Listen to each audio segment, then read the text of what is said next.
Great. I think, any other questions for planning on anything that we're going to review in a few minutes? Commissioner Dikos. Yeah, there are a few testifiers mentioned. I know in our definition of the Slerexa, it points to the best available science, and then there's this whole issue of has to come back to the commission for approval. So I'm just wondering why that's necessary. If that's a legal issue, maybe Corp Counsel, or if we can just take that language out and then, because otherwise the map is not necessarily informative if the Planning Commission hasn't adopted the new models anymore. So somebody has to look at the map, then try to find out when Planning Commission adopted the last models. And I think the whole point was to streamline it so that, so if the models get updated 2 years from now, we don't have to wait whatever time period for it to come back to the commission to then re-accept the new models. So I'm going to jump in because you said a lot. So if you need, so can you just clarify specifically your question? I think you had a lot of questions and I wasn't sure. Okay. Give us the subject matter and the question there, and then we can kind of tease it out for you. Okay. So the Slerexa definition refers to the best available science. Then it says the may need to be updated to reflect future updates and reports based on best available science, which such update being adopted by the commission, which tells me that if they update the models, it doesn't, an applicant doesn't necessarily have to use the updated models. They're waiting on the commission to accept those models. Is that necessary? Okay, so we're specifically talking about the definition, and maybe you're saying you might not like the language as is because of the being problematic. I'm saying, is there a legal issue where it updates automatically once the Slerexa model is updated? Okay. So if you submit an application, you check whatever the existing model is, and that EHL line represents your situation. Yeah, so are we exposed there? Staff, Candace Dackerson. I was going to Mr. Hopper. I was going to defer to Corp Counsel because last time I believe this was added in there at the recommendation of Corporation Counsel. Okay, Corporation Counsel, please. I think the problem was you're establishing an erosion hazard line and a basis for the map, and that if the science is updated, there could be a drastic change in where the shoreline setback is going to be measured without any commission action and without any commission review. So that was the concern there of having essentially a different standard than which you've adopted in your rules applying in the future without any sort of commission review or public hearing or anything like that, that would could dramatically change how shoreline setbacks are measured throughout the counties or throughout the Maui Island. So that was the concern there, and I think we said that on the record in the past. If I may, Chair. Yes, of course. So if this whole purpose, we all agree on the best available science, and at some future date, the commission wants to revisit that, couldn't they argue against the best available science rather than having to accept the best available science each time? Wouldn't that be an easier way? Then we don't have to deal with that until somebody decides we don't want to follow the best available science anymore. And then we can modify the rules. Would that serve the same purpose as what you're explaining? I think you're providing for automatic shoreline setback updates without commission review and approval. And generally, that's something you as the commission have to adopt. You're talking about a change to that sea level rise measurement, which you've adopted today without you guys reviewing or approving it or holding a public hearing on that. Certainly, it's always possible for your rules to be amended. You know, in future years, someone could amend your rules to, do sort of a variety of different things. But that was the concern, is that if you've got specific measurements and specific science and data that you're going to use to come up with your shoreline setback line, that's got to be in the rules. And then in the future, if that changes and you're going to be using a different line, generally, yeah, I think HRS 205A and would require you to have that updated because you're changing where the shoreline setback line is. That was sort of the concern there, that you're not really, in the future, who knows what the science could say too. Maybe there's different, geologists or people that look at that, and it could be something maybe the commission doesn't agree with. But that's, that was the concern, is that in the future, generally there would be, that would be updated through that, a public process like that with your rules changing. Okay, thank you. Thank you, Chair. Okay, Commissioner Thayer, Vice Chair Thayer.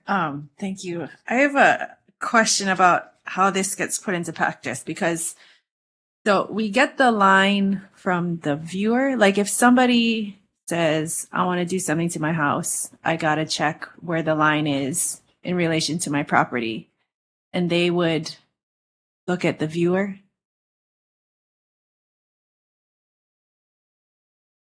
Candace Dackerson, they would look at the map provided by the department. That's what we're working on behind the scenes. Tara and Peter, they're creating the map. They wouldn't go to the viewer. Okay.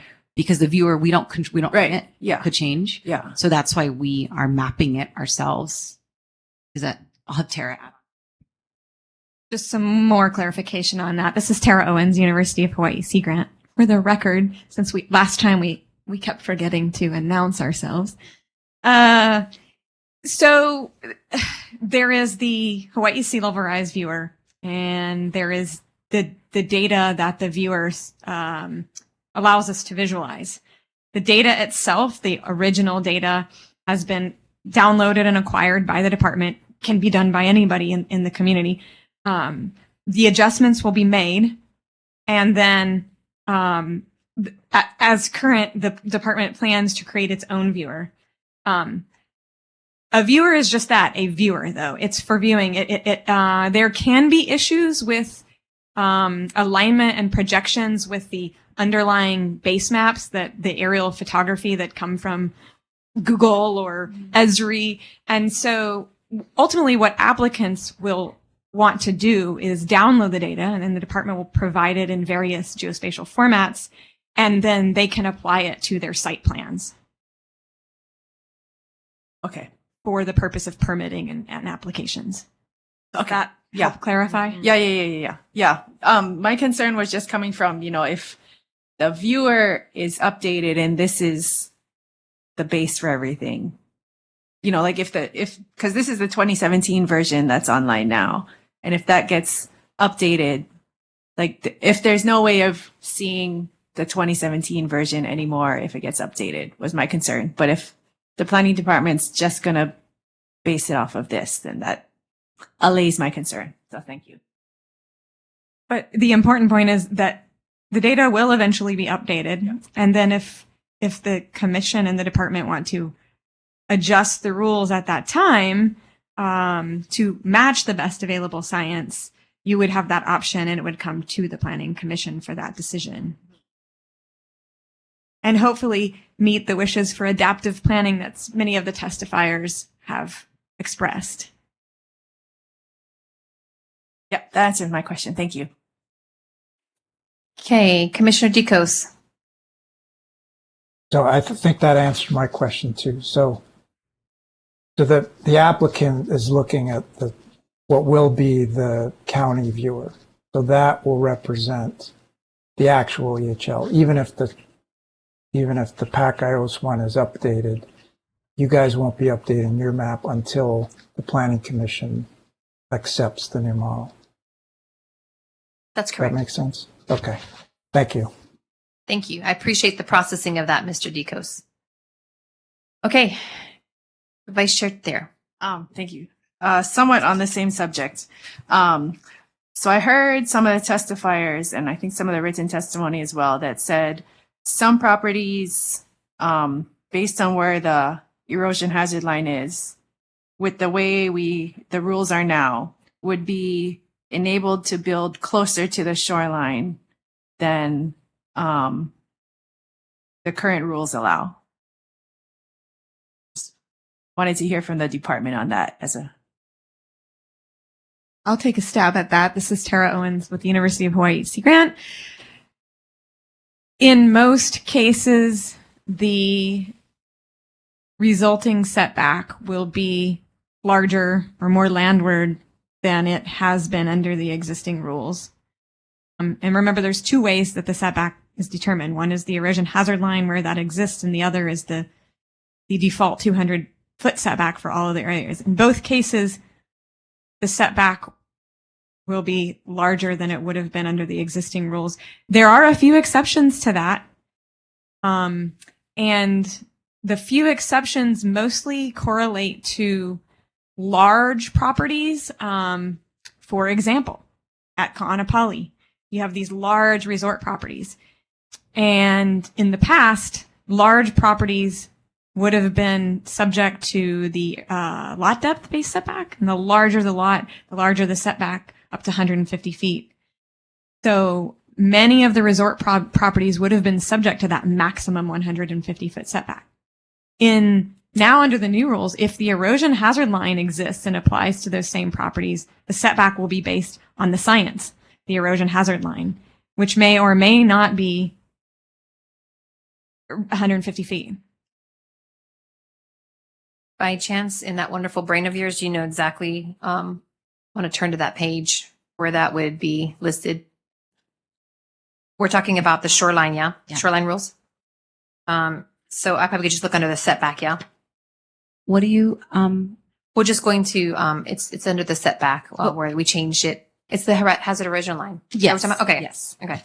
I also just wanted to clarify two. that the state has a minimum setback of 40 feet too. That's state law, right? The minimum it used to be 25. They raised it to 40. So nobody can be less than that. Okay. And for commissioners, if that's helpful, page 203-7 at the bottom, 203-7. That's what the shoreline rules. Hazard erosion line is second paragraph. Then 203.12 is the calculation of the line. Oh, thank you. 203.12. That's what I was looking for. 203.12. Which number? Is that number 1? Yeah, number 1. Yeah. Setback along shorelines with established not less than 40 feet inland from the shore. That's the minimum. That's the minimum. Okay. And then 2 and 3 are about how to get them. Okay. Thank you for that explanation.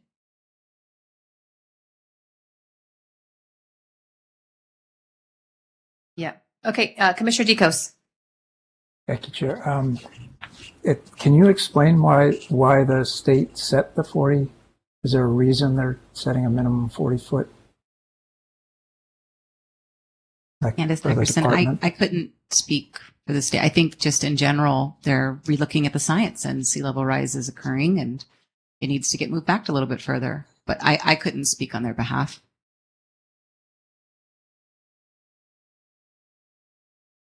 Okay. I'm going to go around. Commissioner Hipolito, any questions for department or director or Mr. Hopper?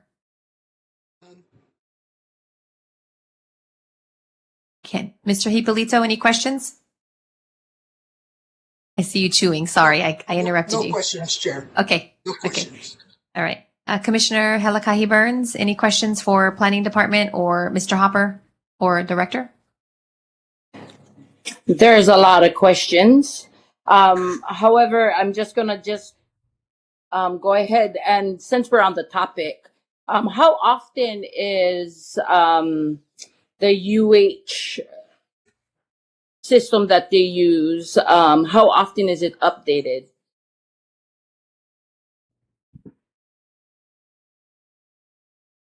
Okay, I think the question, this is Tara Owens, UHC Grant. Yeah. I think the question is how often is the Hawaii Sea Level Rise viewer updated?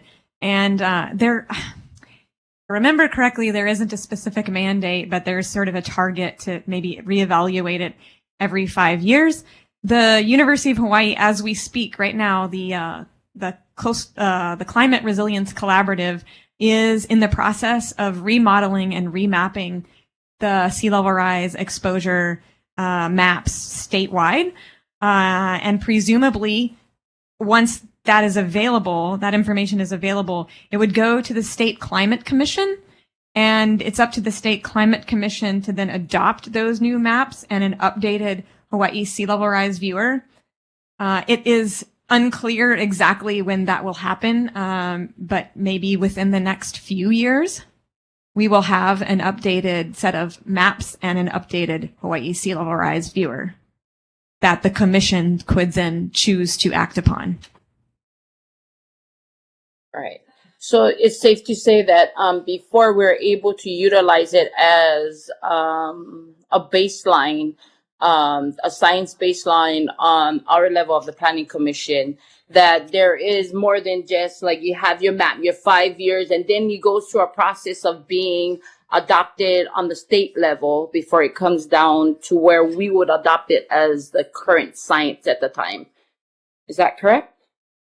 I don't know. Maybe she needs to repeat the question for me. I'm sorry. Oh, okay. So is it correct to know that it's not an instant, after your 5-year update, it's not an instant data of which we will be using on our level on the Maui Planning Commission until it's adopted by the state?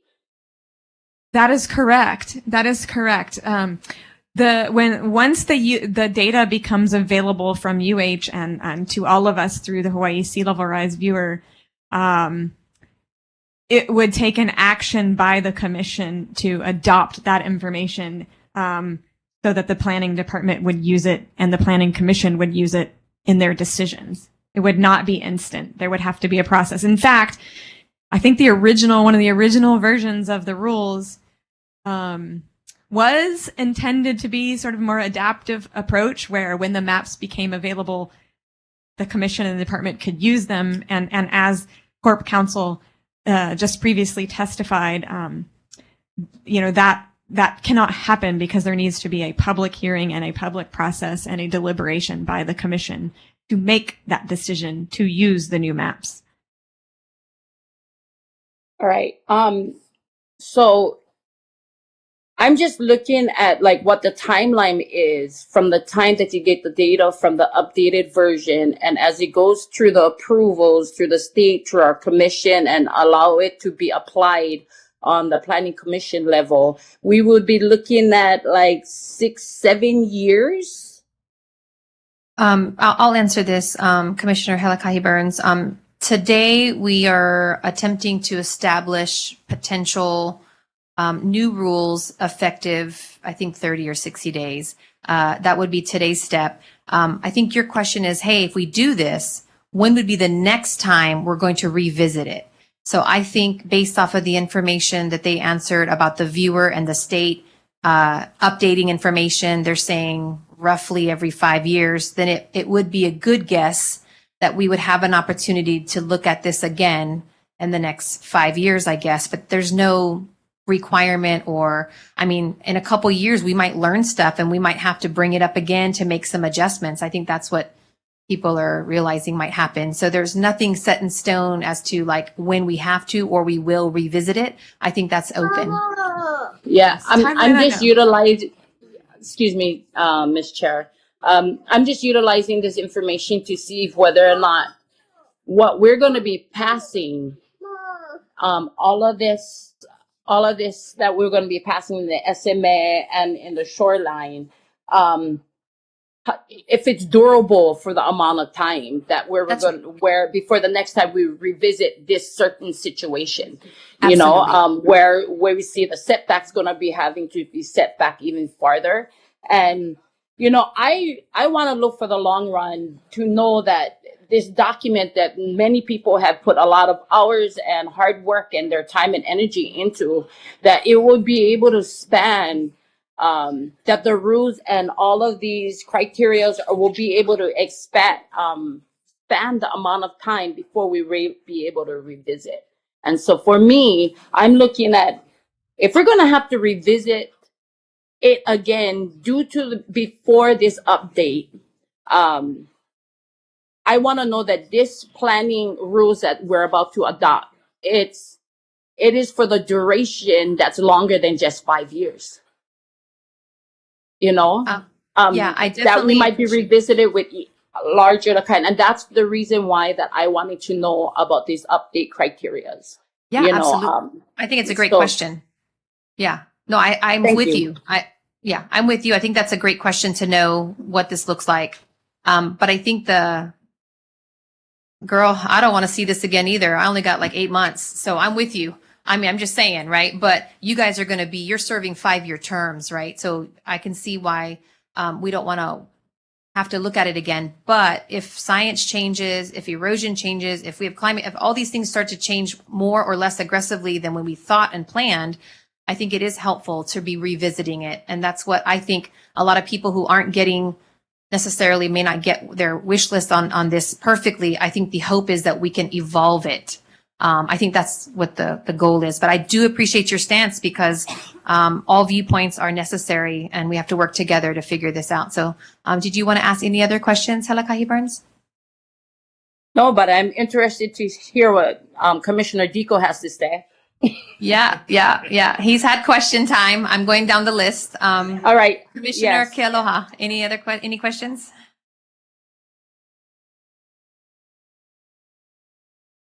No, I don't have any questions. I'm still just trying to, I think, wrap my head around all of this and learning and trying to figure out the best way forward. So Great. thank you. Great. Okay. So I think everyone there has had a chance to ask questions.